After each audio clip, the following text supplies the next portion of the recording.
destigmatized abortion increases the cultural pressure for women to abort. No, abortion stigma increases the cultural pressure to carry to term. Yeah, I think most people recognize that's true, but they're two sides of the same coin. What do you mean?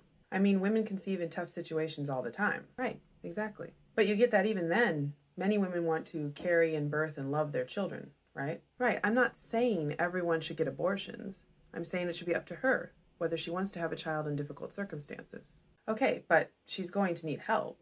Okay. Ideally, she'd have practical support from her family, community, society at large to carry a pregnancy and go through childbirth and take care of a baby. Yeah, of course. But if abortion is morally neutral, if it's just removing a clump of cells that is not yet a child, right?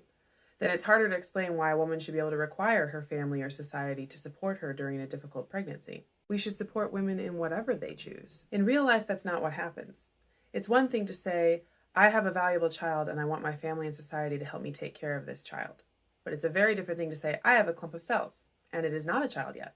And I could remove that clump of cells and that would be a totally okay thing to do. But instead, I'm going to let those cells become a child that will be born in very difficult circumstances, and I want society to help me take care of that child.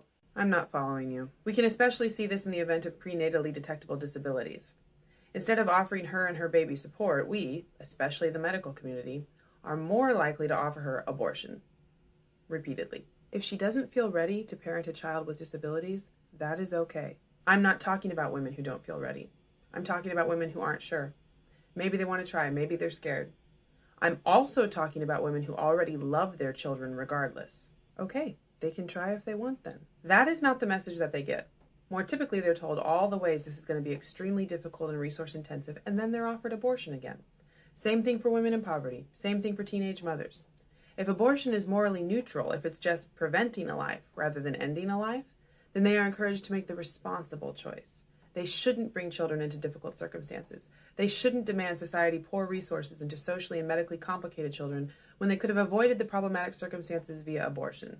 Destigmatized abortion just means women are free to make the best decision for themselves.